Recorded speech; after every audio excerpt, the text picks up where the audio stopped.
Welcome to the Oneida County History Center. How many of you have not been here before? Good, good, good. Welcome.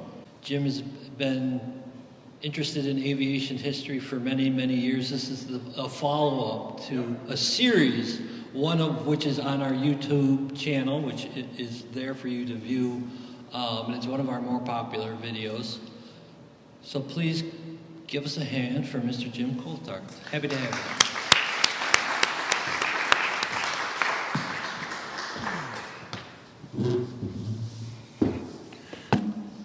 Make sure I got everything here. Yep. Hi, Jim Coulthart here. I'm a local aviation historian, and I really enjoy talking local tales about what's happening, what has happened in local history aviation-wise. My real forte is the military aspect of things.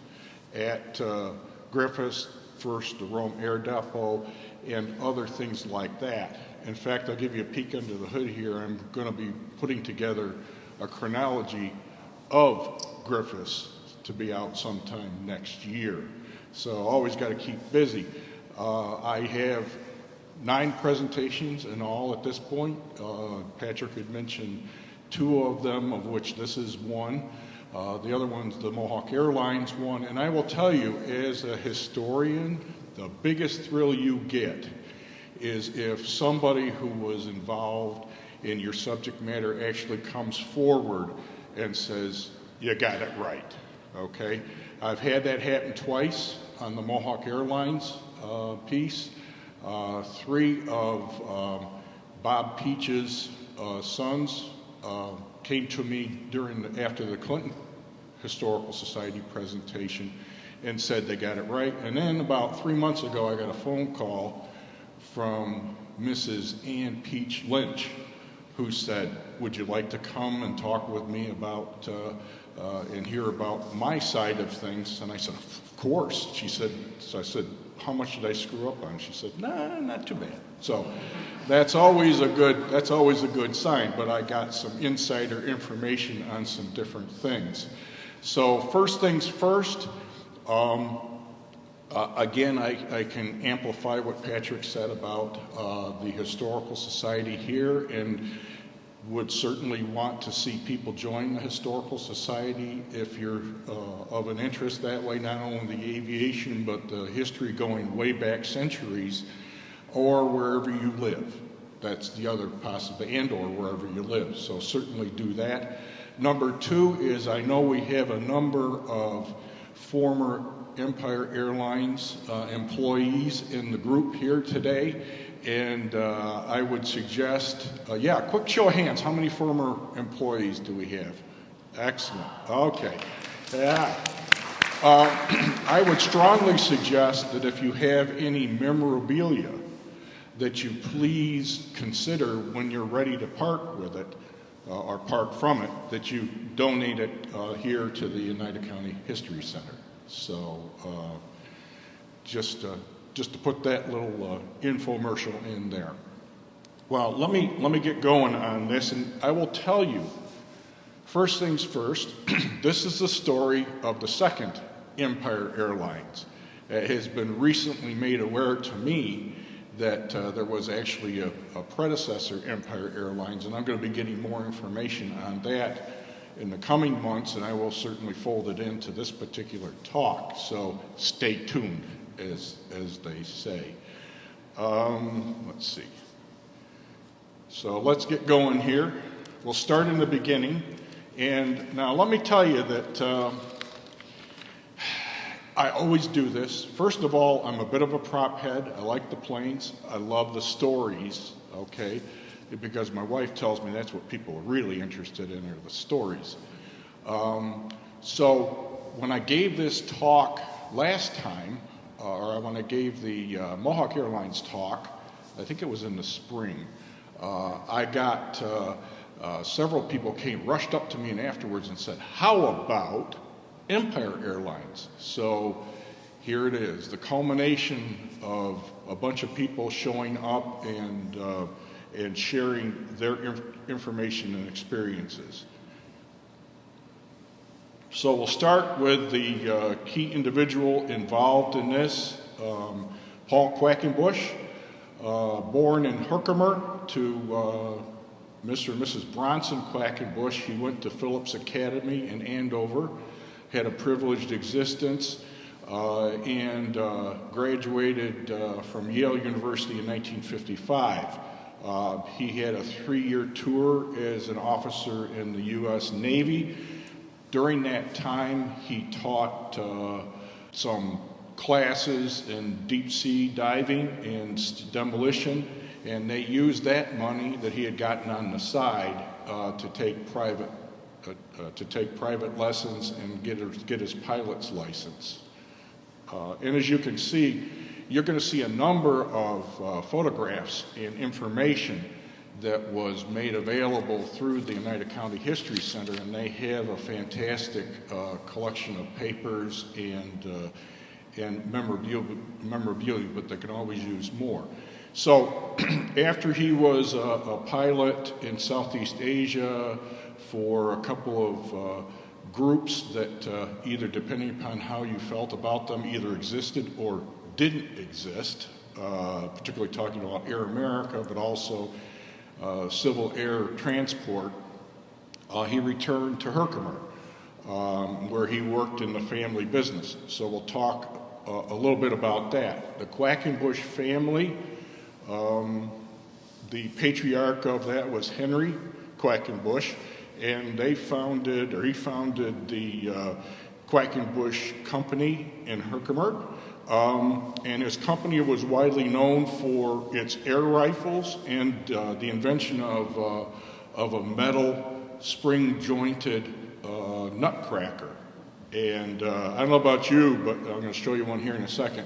I remember seeing these at my folks' house. So, and of course, the big innovation was that it not only was a nutcracker, but had a pick that you could use to get the meat out of the shell. So let's see here. The guns themselves were used as gallery guns at various amusement parks and carnivals. So here is a picture of both the gun and, of course, the nutcracker with the pick. And I still remember my folks having these, so I'm sure they were, I forget how many units they sold, but several of them I'm sure stayed local. So let's go back to the flying aspects of this story. Paul was, again, first an Aloha Airlines pilot in the late 50s and early 60s, and then he came to work for the Civil Air Transport Company from 60 to 62, and that was a air transport company that was formed in China after World War II by the famous Flying Tigers commander Claire Chennault. And Chennault had set up, he had established himself with Chiang Kai-shek and Madam Chiang as their general in charge of the air service for China. And they purchased a number of surplus planes. As you can see there's a C-46 and other things. And then they had a bunch of former pilots from both the Flying Tigers as well as the Air Corps, Navy, and Marine Corps. So they distributed food, brought people and material to the interior of China. Because during the war, the Japanese had destroyed a lot of the infrastructure. Here's a nice shot of the Civil Air Transport livery. And then during his Air America days, which would be 62 to 69, Paul was in undisclosed places. Just think of the Mel Gibson movie from several years ago. If you want the story of Air America, there's a fictionalized version of it.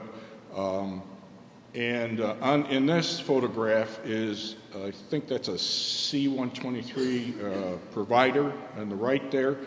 And then a pilotess, short landing, short takeoff vehicle that was instrumental in landing in desolate places and high places. So what was interesting, what I found interesting, was the circumstances make the individual. And what I found was when he came back to home in Herkimer County in the 70s, he was giving a talk at a sort of like a Rotary Club or something like that. And it turns out that he saw a lot. As a pilot, you would see a lot of what was going right, what was going wrong in Southeast Asia at the time. In fact, it's curious because his father, who was a head of industry, was quick to point out that these were his son's impressions of things going on in Southeast Asia. But Paul adapted a long view of what was happening in the struggle in Southeast Asia. And there were some things that happened during his time there. He didn't really like to talk much about what had happened in Southeast Asia, but he recounts a particular flight in which people were being transported from one part of Vietnam to another, and he could take only so many people on board his plane, and the tribal chief paid off those who didn't want to go. So basically, he saw that people were willing to fight for their land, and of course he juxtaposed that to the South Vietnamese defense personnel who did not come across as very genuine in their desire to keep the country intact. So a little diversion here. When I was in conversation with Coleman Harding Jr., he mentioned several things to me that I found interesting. Sorry, this is the prop head part of this, is that JFK's Convair was serviced up here at Oriskany Airport because the mechanics were extremely proficient in maintaining those planes from both the Empire days as well as the Mohawk Airlines days. So this plane, he was eventually talked out of it. JFK was eventually talked out of it by his security people because it was not all that safe given its age. And it actually exists down in the Smithsonian. It's still there. It was donated in '68, and it's currently stored at the Air and Space Museum. The Paul Garber facility I visited many years ago, fantastic place, but kind of a little diversion. Sorry about that. This will happen from time to time. So back to Empire Airlines. Paul came back home, worked in the family business for a couple of years, and then he went out on his own to establish what became known as Empire Airlines. It was founded in 1975 as Oneida County Aviation, a small fixed-base carrier in Utica/Rome, and its scheduled operations began in '76, Piper Cub there, and this was augmented in '77 by 3 Navajo-type planes. And I was able to get from online, there is a DVD of the story of Empire Airlines. And so I was able to screenshot some things and got some friends to make some cleaner pictures of various aircraft. Initially, it flew services between Utica and Syracuse, and as Allegheny abandoned its lines, Empire was quick to pick them up. Here are some early pictures from that DVD. There's Paul, obviously, in the first plane, and another. And here's a nice flight schedule going back to the very beginning of of the airlines when it was, again, Oneida County Aviation. I'm going to try to get not too far ahead of myself here. I didn't commit everything to memory, but I kind of have a flow here. So I don't want to disrupt it too bad. So in '74, he had invested $25,000 to create that fixed-based operation, and again had a couple of aircraft. The schedule began, formal schedule began in September of '75 with a 19-passenger Fairchild Swearingen Metro turboprop. We're going to call it a Metro so that I don't have to say that every time. It began tracing its roots to Farmingdale, and its first year of operation, it flew just 381 passengers. So here's some nice shots that were given to me by by former employee that shows the Metros out on the tarmac, and then obviously being maintained. But you'll see in a couple of pictures that inside that particular plane, it was extremely cramped.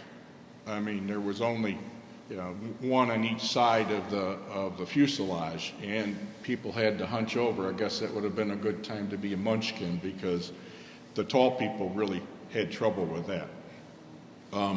Some nice pictures at Oneida County Airport. And then eventually, Paul and his leadership team were very ambitious in trying to get the program, trying to get the airline up and running with expanded services. And his vision was to provide flights from a central upstate location to smaller cities and then funnel from there, which was much like the vision that 12, 15 years before Bob Peach had was to provide a way to get folks to where they were going. So in order to accomplish this, Paul went after jets that he could use in regional use, and the particular plane that came to their rescue was something called the Fokker F-28 Fellowship, which was basically a British Air Corporation's 111, which Mohawk had. It was produced in Holland.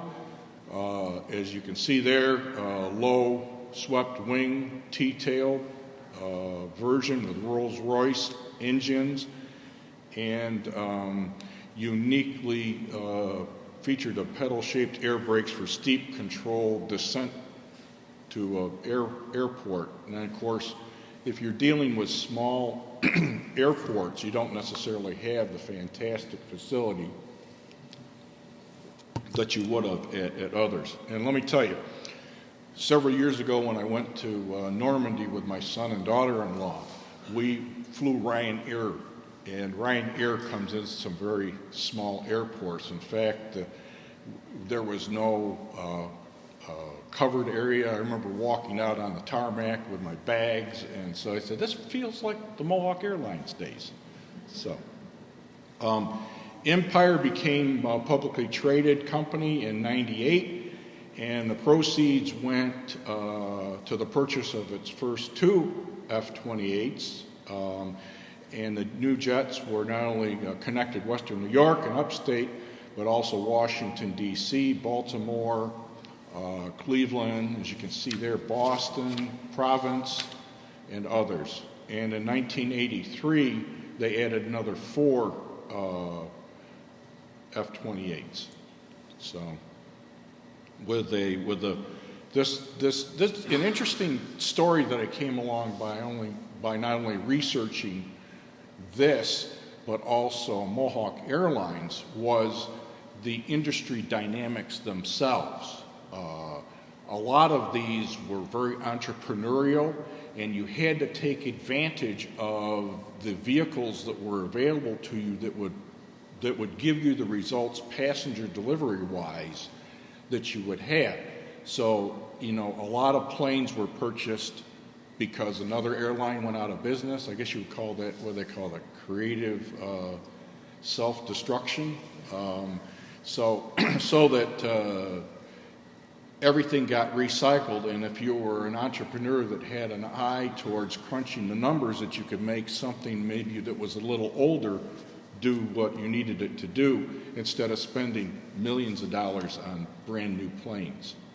So as a result of this, the Empire divided their use of their metros and their Fokkers to the they used different flights were done with different types of aircraft. So if they could go with a smaller airplane into a certain market, they would do that. They would use the swear engines, the metros, and if for the bigger stuff, the bigger facilities, they would fly the F-28s. Here's some nice pictures of taken from a yearbook that was, or an annual report that was given to me to take a look at from 1982. And you can see the degree of sophistication there, the jet port and the canopied area. So private stock offerings were raised in 76 and in 77. And again, the public offering here. And it had carried more than, by 1984, it carried more than 1 million annual passengers, okay? And it earned $2.25 million and $76 million in revenues. It was named, in 84, it was named Air Transport's World Regional Airline of the Year. And it also became affiliated with Pan Am.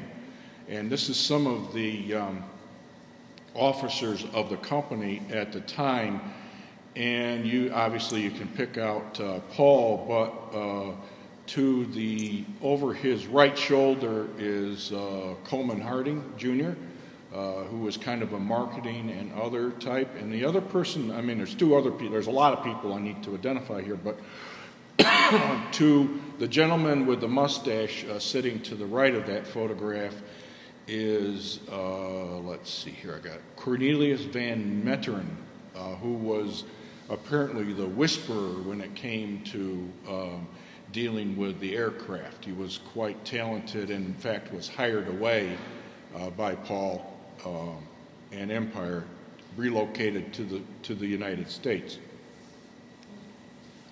And in the upper right-hand corner there is, and I'm not sure what if this is 84, I'm not sure when Teresa Di Lorenzo married Paul, but that's his either present or future wife, depending upon the age of the photograph. And here's the actual Regional Airline of the Year award. And let's see if I can do this here. Okay. Now it's gonna. Okay, we got it. We're getting there. Okay, so get ready. Here we go. Here is a piece of history for you. Every 3 minutes, all day long, an Empire plane is taking off or landing. That means lots of convenient departure times between cities in the Northeast. On Empire, the first thing you notice is the friendly service. Then you'll notice the new quiet jet. Then you'll notice something unusual. Free drinks. On Empire, business travel is pleasure travel. For the better time, Jet Empire, a full-service airline. So did anybody recognize anybody in that? I'm guessing you probably did. And so with the Empire Pan Am liaison, this alliance brought Empire to many different locations and situations that it would not have otherwise been able to advantage itself of.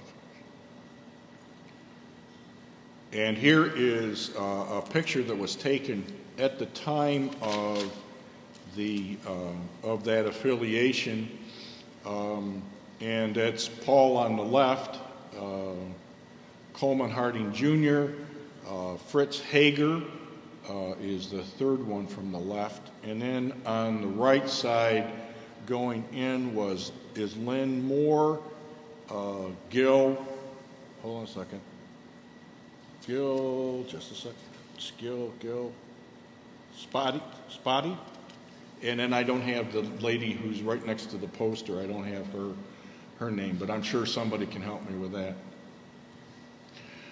Throughout its history, Empire had served 24 cities and 2 Canadian provinces, offered 3 round trips to Islip's Long Island, MacArthur, and White Plains, Westchester County airports, from one of 3 major New York airports to Albany, Binghamton, Buffalo, Elmira, Ithaca, Rochester, Syracuse, Utica.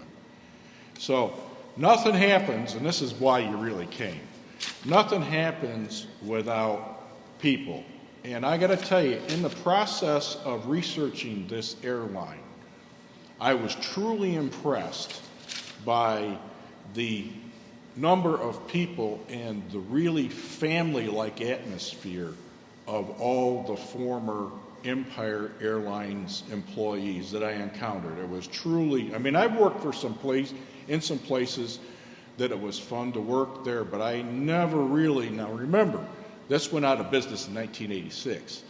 Everybody's extremely enthusiastic now about their time at Empire. So that really impressed me, each and every one that came forward as they were mentioned to me that I was able to track down.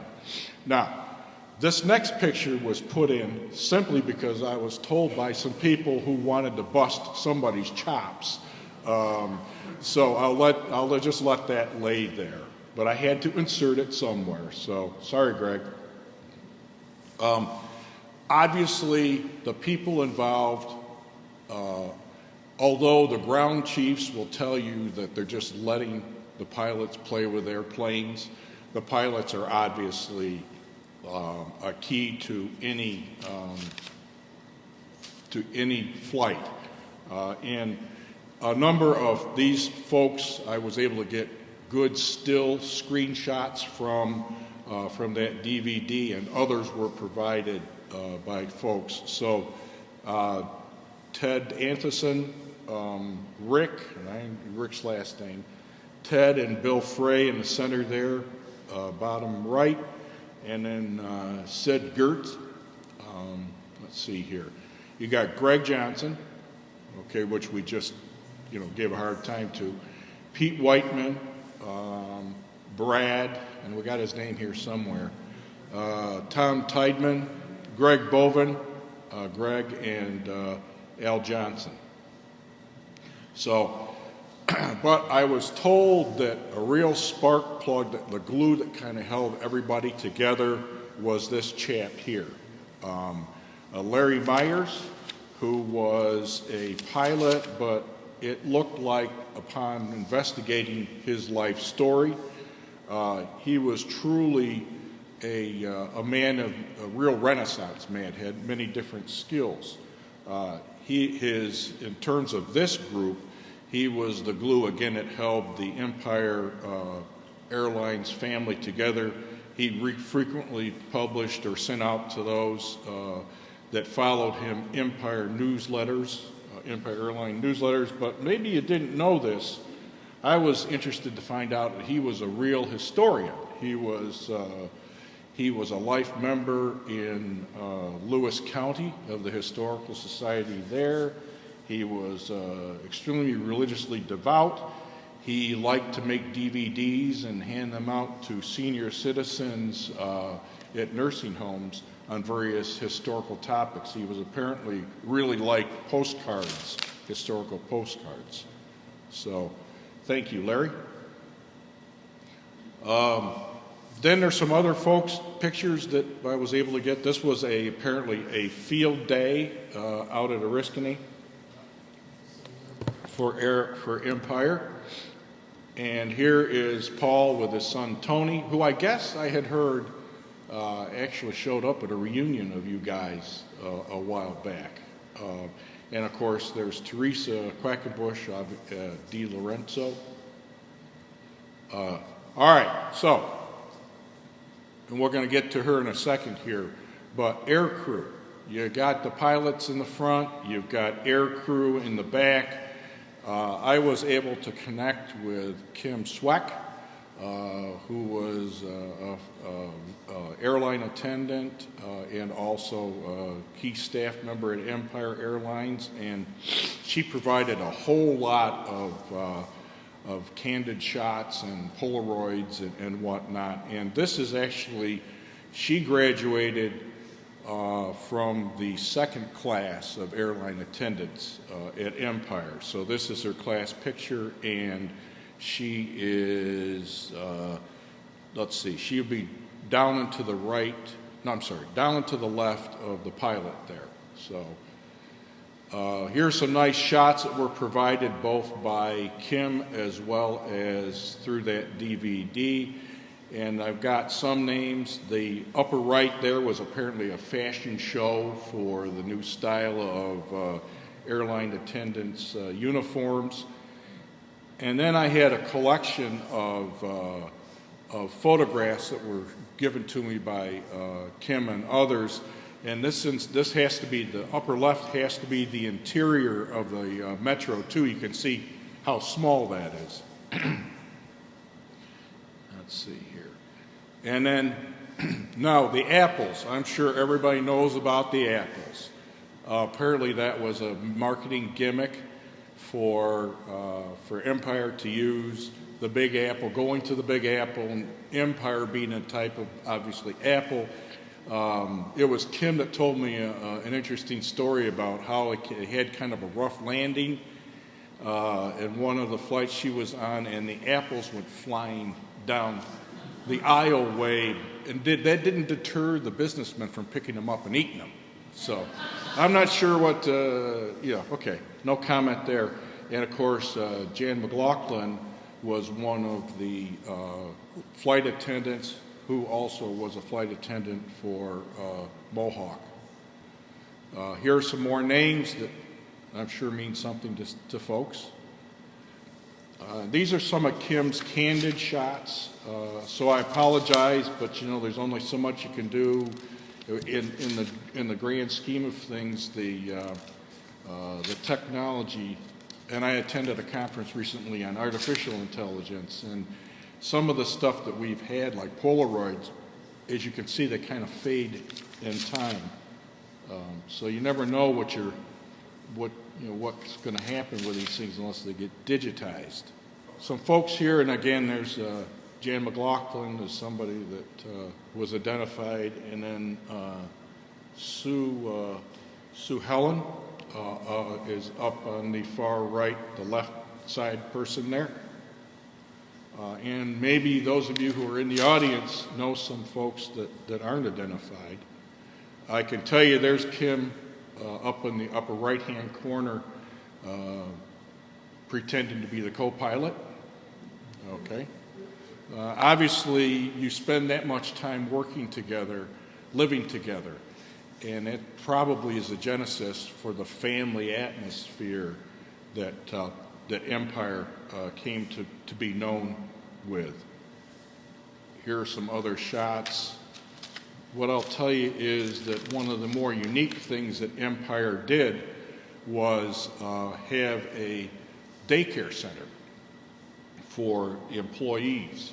And that picture where there's a clown lady, apparently there were various events that were held to support the daycare center.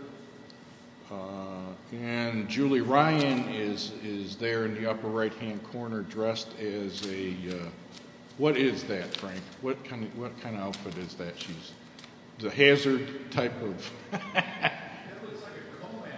Okay. Hey, you know, you got to work with what you got, I guess. So Again, I want to give big thanks to Kim for providing this information. On the left, there's a current picture I took over where we met up. She worked at Empire and later Piedmont from December 1980 to of course, September 11th, 2001. That's her graduating class, and she is second left from center. And then she went on to supervise the hiring of Empire Airline attendants, and then she worked at Piedmont and reservations until becoming supervisor there. She also tells the story of how she met Paul Quackenbush. Paul was very impressed with her demeanor and offered her a job, and so she was one of the original hires and has nothing but good things to say about Paul. So, mechanics and maintenance, nothing's happening with the planes until they're fixed and fit to fly. Here are some nice candid shots of various mechanic-related incidents and circumstances over the years with all kinds of aircraft. You got maintenance of the Metro 2s. So here are some pictures that were provided to me, and like I said, as the planes came, as they were superseded, you could see some Metro 2s there. It's kind of a dark photograph in the upper left. Were pickled to be sold to another airline carrier, and then Altair, which was one of the airlines that went out of business, those F-28s were theirs. They purchased them. This is before the Empire livery was put on them. And then we've got some of the characters in the maintenance section of things, and we've got Paul Lepowski, Bob Kimber.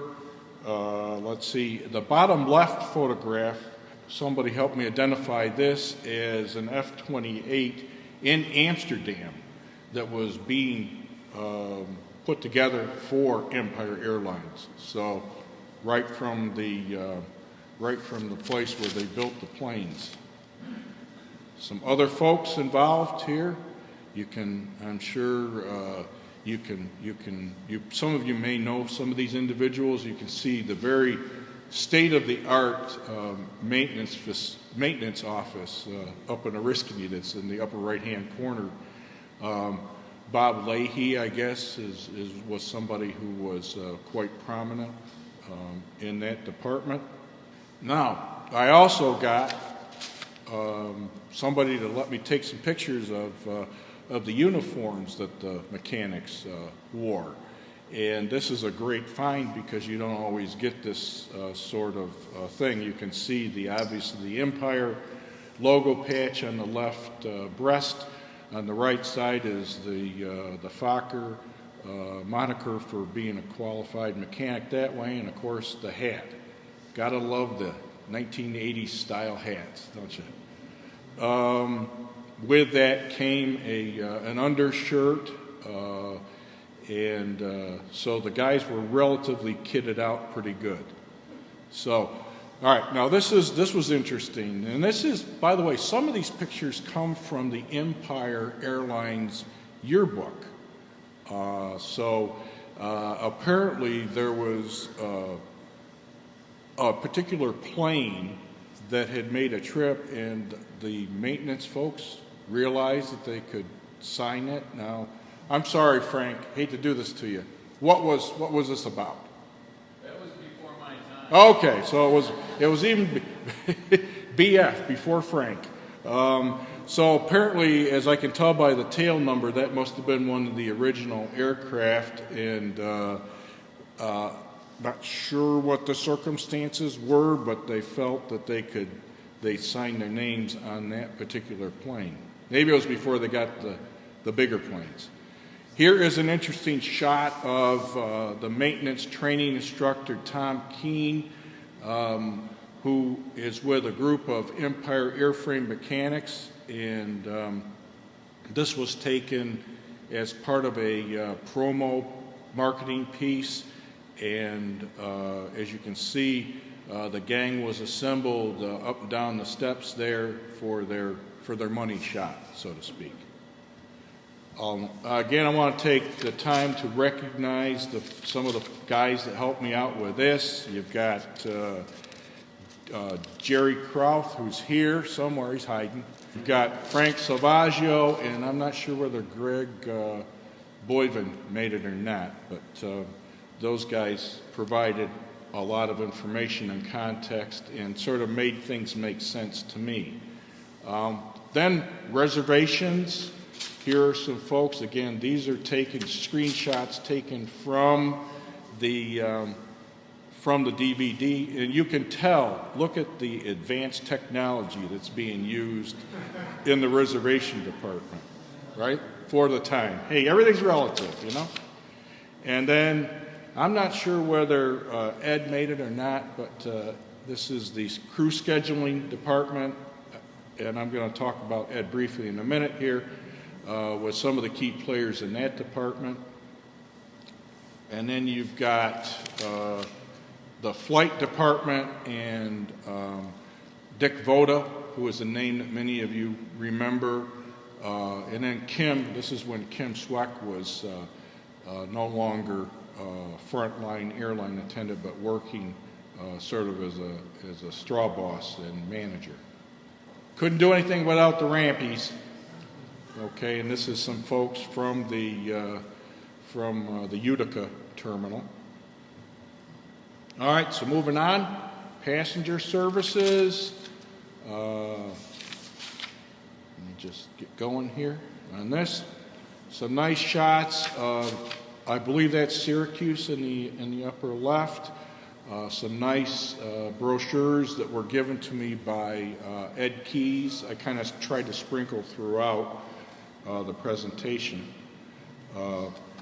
Here are some more folks, and that is the Syracuse gate, I guess, or reservation area. And then Jan Peterson is on the left behind the counter, and Lisa.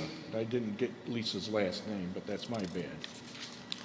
So that is that aspect. And then you had the leadership, administration, and others, various boards of directors.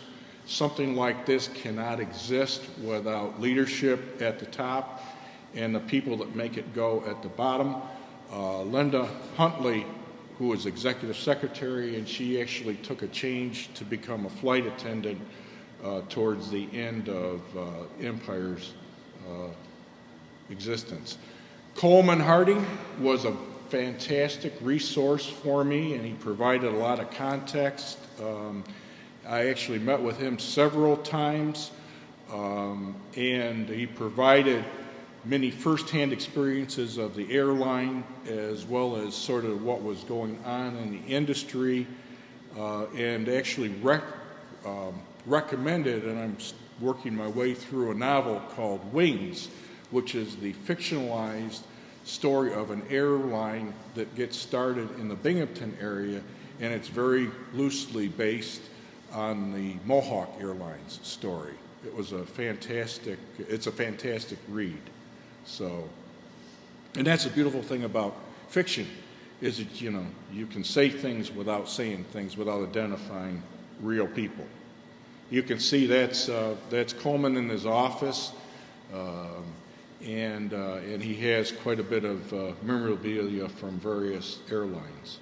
We'll press on here. You've got more of the gang for air pilots, and then you've got the maintenance department, which is lower left there, and then you've got the avionics section, various personnel who are named there.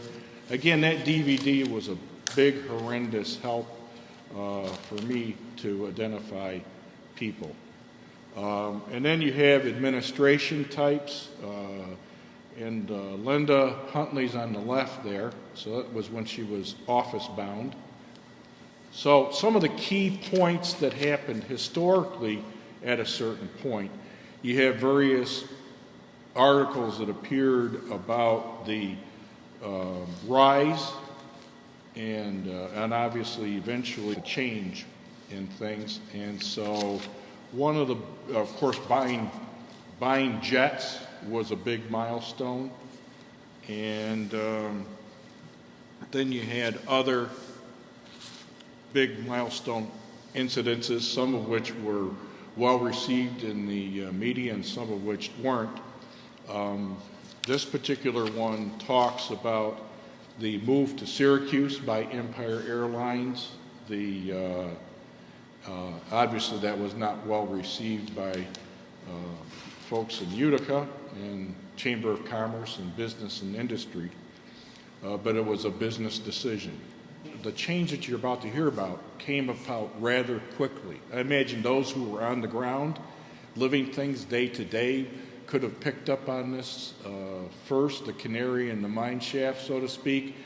But the changeover and the purchase of Empire by Piedmont was what was happening. This is actually a promo piece that gives the idea about combining Empire Airlines with Piedmont that allowed a new Air Force to be seen in the Northeast. And this was a group shot of Empire Airline employees who were representatives of each of the major departments at Empire. So they wanted, the PR folks wanted to put a face on the fact that things weren't going to be changing, it was just going to be more and better. While this is going on, you had different airplanes that were being re-kitted and re-liveried, I guess you would say, to the new colors for the combined airlines. And then here's an example of some of the painting that was taking place. On the far right, you have the standard Empire appearance, and on the left, you had the changeover happening to Piedmont. We're going from a largely red-orange to a blue. So eventually, Air Piedmont acquired the Empire Airlines in '86. It gave that carrier a New York State route network, a Syracuse hub, and aircraft, the jet aircraft, were compatible with their smaller air F-28s. And only a year later, so that would have been '87, Piedmont itself was bought out by U.S. Air. So here's a nice little model that the folks here at the Historical Society had in their collection. Every so often you'll see these renderings of a given geographical area. You can see in the upper right-hand corner is Empire Airlines amongst all the other attractions that we have. Now, what I found was interesting was there was actually a superhero at Empire Airlines, and he was Super Saver. And it was a piece that was put together to promote the quality use and the economical use of Empire Airlines. So not everybody had. They were ahead of them. Marvel Comics should have picked up on this. DC World. So as we get towards the end of things here, again, the DVD is available online. And then there's a nice little sort of an end piece, but we're not done yet, so don't worry. One condition of the Empire purchase was that Quackenbush refrained from working in the airline industries for at least 10 years. And it's thought that eventually, and what I've been able to put together, and I haven't heard any real substantiation, was that he would eventually want to start another local airline. This is the type of person, much like Bob Peach before him, who was tireless, always had several irons in the fire. His roots, in addition to Herkimer County, are up in the Thousand Islands. Here is Paul post Empire Airline days. with his wife and some friends at their residence, and he started the Empire boat tours. So that's what he did with his energies, and there's some nice colorful brochures that discuss what was the boat line. So here's a nice picture. I got some of these from Herkimer County Historical Society, various articles about Paul and the family. So again, some nice boat tour brochures. And or even if you go online and you search for things, you can even find stories and clips of various boat tours being conducted up there. Some stills on their boats, of their boats. Let's see here. So Paul was founder, chairman, and president of, this is taken from his obituary, of Empire Airlines, and unfortunately was killed in a single car accident in Camden. He was 57 years old and lived in A Bay. At the time of his death, he was chairman of both Quackenbush Industries and Empire Cruise Lines. And again, he's buried at Oak Hill Cemetery in Herkimer. This was a retirees reunion this summer at Vernon Downs, and I'm sure you recognize some folks there. And I want to give a special nod to Ed Keyes, who was an early contact on this project and was a big help to me, provided much information, and pestered some of you to participate with me in extracting stories. So I want to make sure that Ed gets his kudos. So I figured this would be a good photograph to end on here. This is apparently Paul at the Syracuse airport after a slight precipitation. And I thought it was kind of interesting that you had not only Paul there, and it's my understanding that if anything needed to be done, he did it. So there was no job that was too small or too big. So thank you for your time and attention.